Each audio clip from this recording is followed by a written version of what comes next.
Hello there folks, Lone Adventurer here. Thank you very much for stumbling your way upon my channel. I appreciate you joining me for this video in which I'm going to be playing Korg. This is my second Korg video.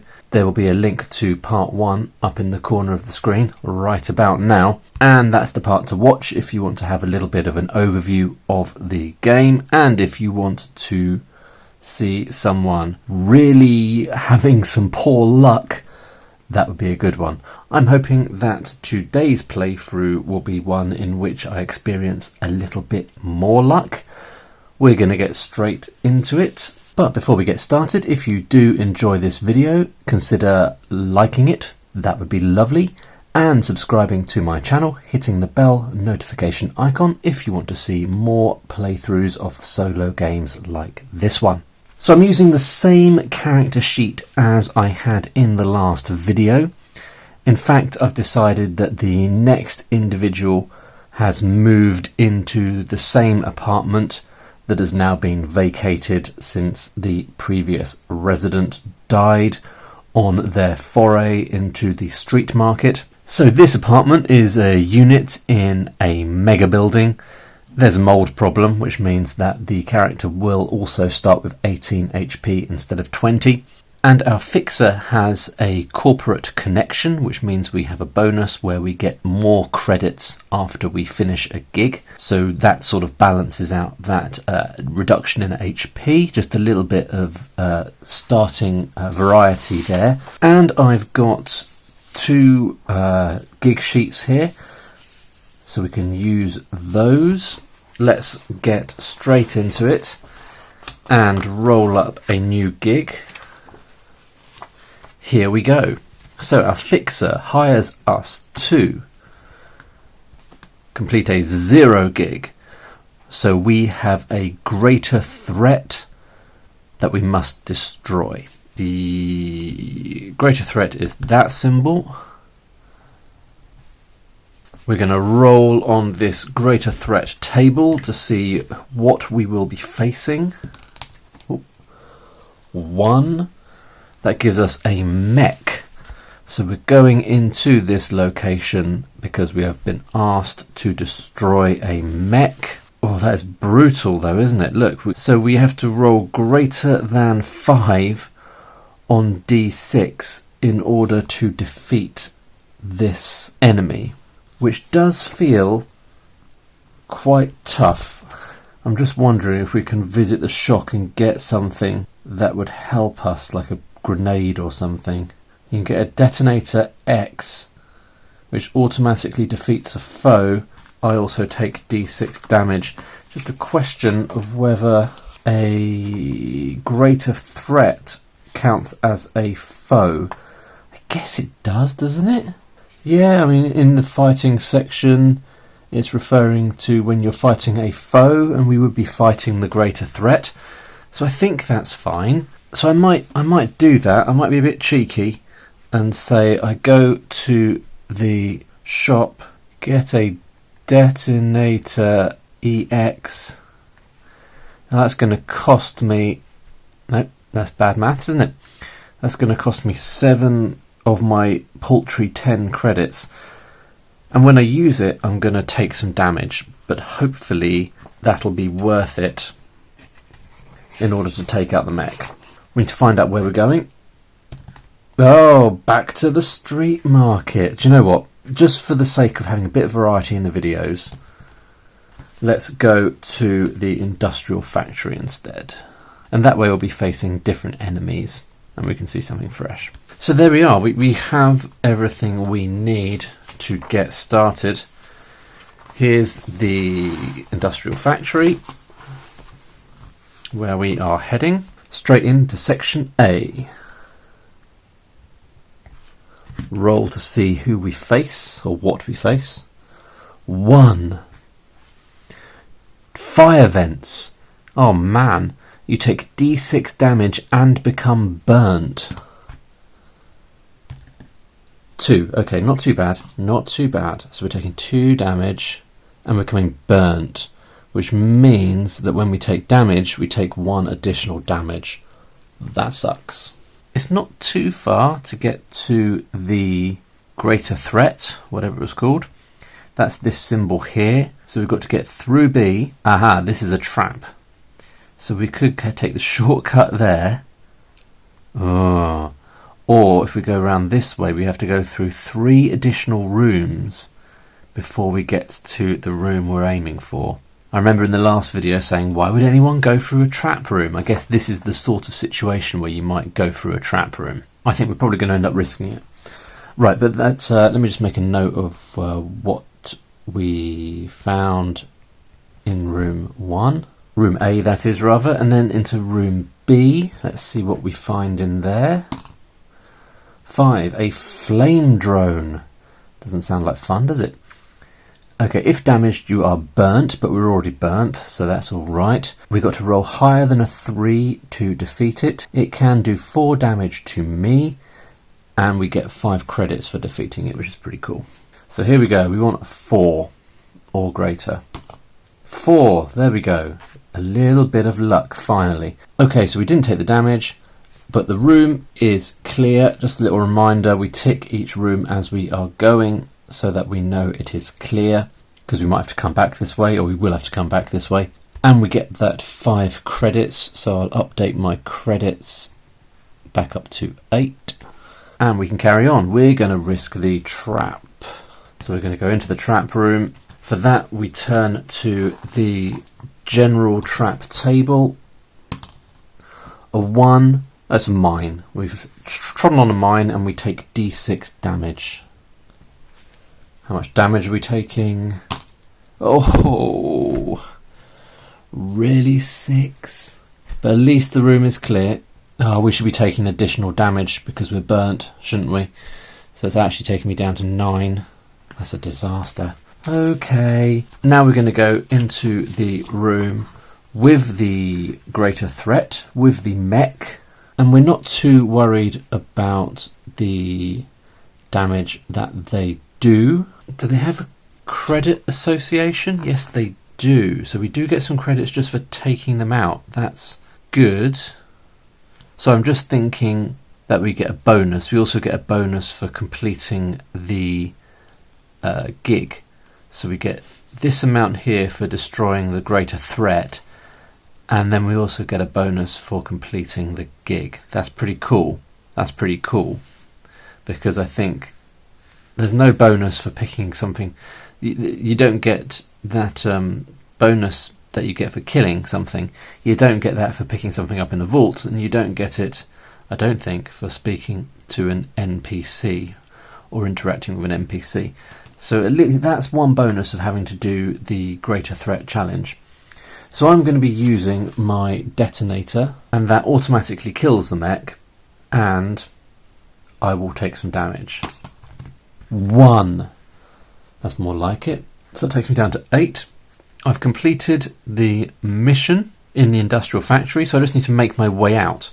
So I've got to go back through room B. So each room I go back through, I need to roll a d6. On a result of 3 or less, the space is repopulated with a new threat. So I think I probably need to do that in the trap room as well. It would just be populated with a standard location threat if it is on 3 or less. 3, of course. Okay, so what is the additional threat that we're facing in here?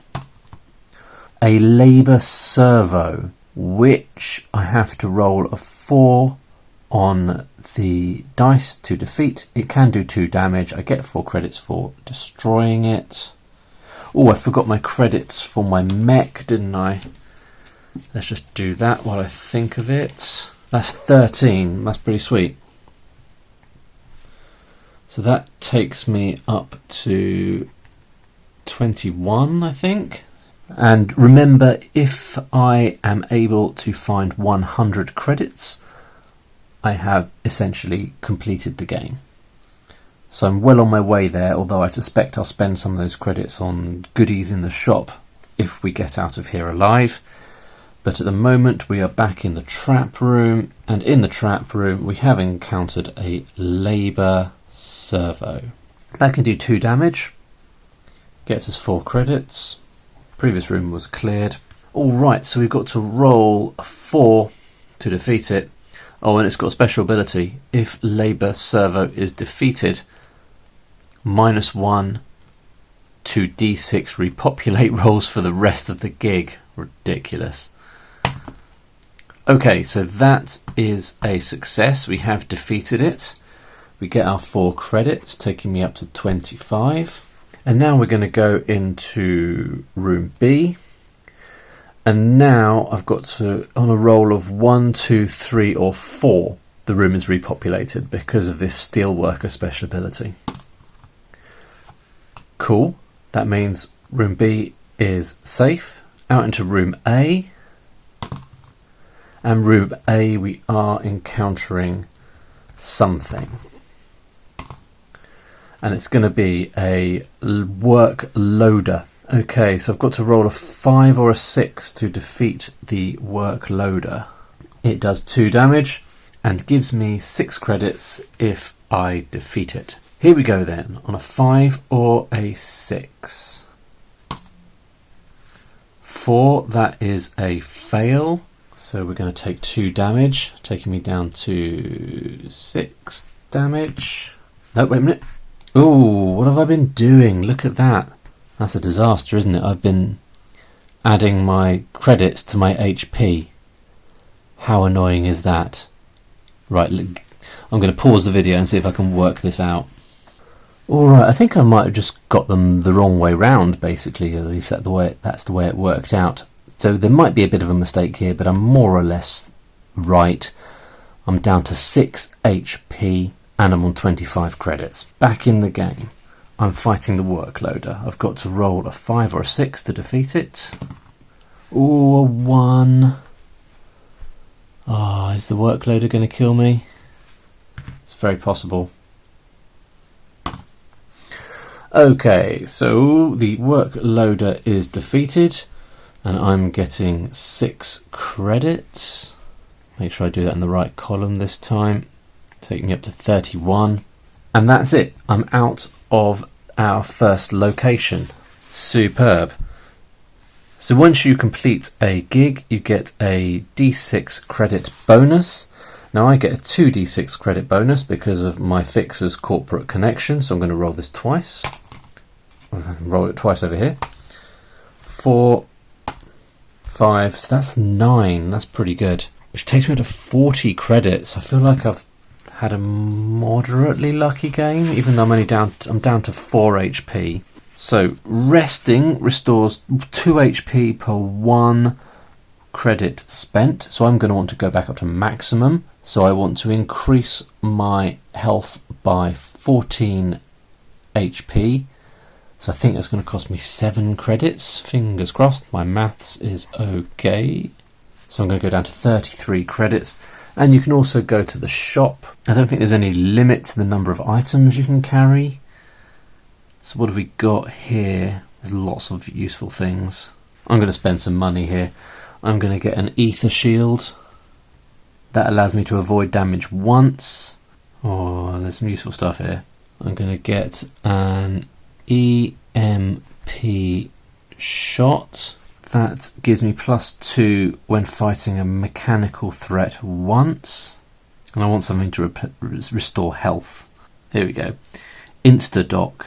1 condition is removed and you heal D6 HP once. And the total cost there is going to be 4, 5, 6, 7, 8, 9. So we are going down to 24. So I think maybe that's the only way I can lose the burnt status, is by using the insta-dock. But obviously I don't want to use it yet because it also restores your health. Alright, so shall we have a go at one more location? I think we're going to have a go at one more gig. This gig is going to be a CLEP gig, so we need to acquire loot from a vault. We'll do the same as we did last time. We'll roll to see what the loot is going to be. 2, a signal blocker. So we're going for the vault. We're looking for a signal blocker. The location is gonna be the Syndicate Club. We are gonna go in. And that's kind of the cool thing about this game. I know it's simple and it seems like there's not a huge amount of player agency. Really, the player agency is probably just a little bit about whether you go, which direction you go in when you're inside the location. I guess you can take a bit of a gamble, and like the last one, I got in and out as quick as I could. But theoretically here, I'm going in to break into the vault. But if I wanted to, I could go and meet the NPC, and that might have some kind of beneficial effect. I haven't really looked at the NPCs yet. Or I could go to the, what's it called? The main target, the greater threat, try and defeat that to get the credits. So there's things you can do in that sense, and then there's decisions about what you're going to get in the shop. But that's basically it, on when to use your items that you've gained in the shop, when to use them, whether to use them or not. So there's small decisions, and the cool thing about the game is I think that it's so quick to get started, to get into a mission. Like now, it took us maybe 30 seconds to roll up what the gig was, and now we are into it. So let's do it. We are in location A, having entered the Syndicate Club. So let's see what our first challenge is going to be. 3. A dancing bot. Sounds alright, doesn't it? Famous last words. If dancing bot is defeated, a 2 in 6 chance to drop smoke bomb. Oh, and then you get the smoke bomb. That's cool. Assuming that's one of the items. Yeah, smoke bomb allows us to flee. Nice. So the dancing bot can do 2 damage and gives us 2 credits if we defeat it. We need to roll a 4. Hey, and we rolled a 4. So the room is clear. And we get 2 credits, taking me up to 26. And we're going to go on to, so where are we going? We're going to the vault, which is all the way over there. So I've got to go through B. Oh, and then either through C or through E. I guess it doesn't make too much of a difference. But we're going to go into B next. Find out what's in there. 3, another dancing bot. Let's try and fight it. 4 again. It's alright. Alright, so that gives us 2 more credits, taking me up to 28. Then we're going to go into E. 4 gives us a cyborg. Oh, we forgot about the smoke bombs. So we fought 2 dancing bots. For each one, if we roll a 5 or a 6, we get a smoke bomb. 5, 1 smoke bomb. And 2, no smoke bomb. So we've got ourselves a smoke bomb. We're now facing a cyborg. And cyborg's X is a 3 if you fight using a shop item. Like what? What have we got? We've got an E for shield, allows us to avoid damage once. How much damage does the cyborg do? I should have checked that. Hang on. So cyborg does 2 damage, not too scary. Gets us 4 credits, and we've got to roll a 5 or a 6 to defeat it. Just reminding myself, so I could use my EMP shot to give me +2 against this mechanical threat, but I can only do that once. And I don't think we're going to use anything. We're just going to try and defeat it. So we need to roll a 5 or a 6. So that is a fail. So the cyborg takes us down to 16 HP. Let's try again. Remember, a 5 or a 6 to succeed. That's another fail, taking me down to 14. That's another fail, taking me down to 12. I think if I fail again, I'm going to have to flee.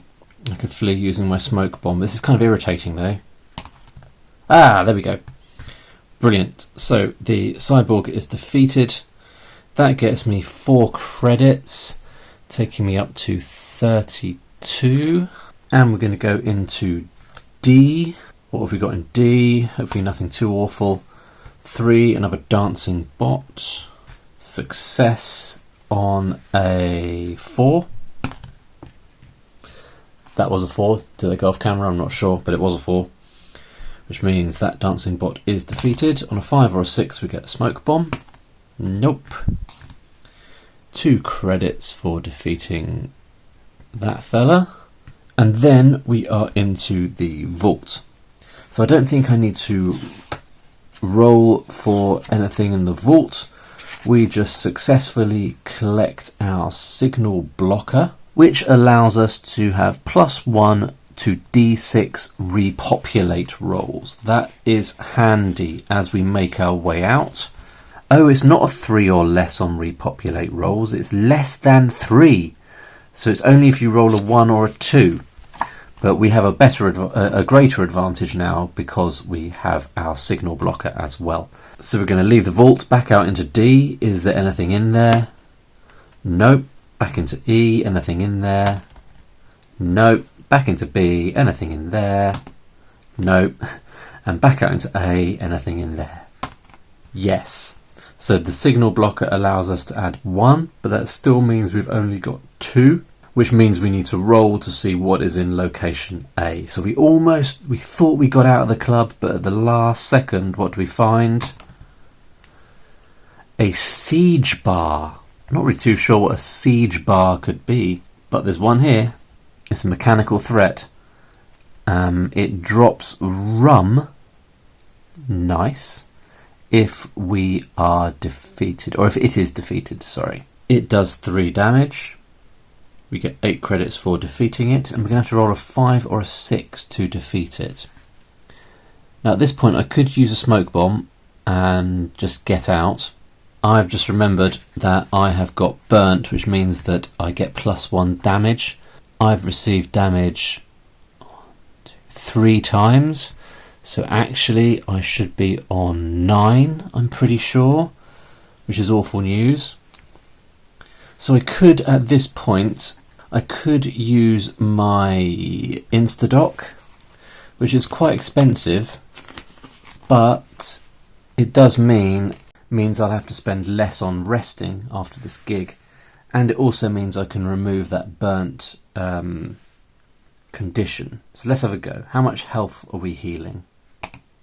2. Not a lot. So we go up to 11 health. HP, but we also get to remove that burnt condition, so that is good. So we've just got to fight this siege bar and then we are home and dry. So let's do it. We've got to roll a 5 or a 6. That's a fail. I'm taking 3 damage. 11, 10, 9, 8. Can't do this too many times, but remember I've got the smoke bomb so I can get out. I've used the Instadoc. 5 or 6? 5, yeah, okay. So the siege bar is defeated. We get the 8 credits, taking me up to a grand total of 42, which is pretty sweet. And we are out. We go to our fixer. Our fixer gives us 2d6 bonus. 2 plus 2, which takes me up to 46 credits, and that's where we're going to leave it. I think that was a pretty decent run at it. So of those 46 credits, I'd probably spend some of them on healing, resting to bring my HP back up, and then I suspect I would probably also buy a couple more toys in the shop before I go into the next location. And remember, as soon as I hit 100 credits, the game is won. So probably this character, this unnamed character, has a pretty good shot at successfully buying their own apartment and getting out from under the thumb of their fixer. Anywho, there you go, folks. That is Korg. Hope you enjoyed that one, folks. See you in the next video. Bye for now.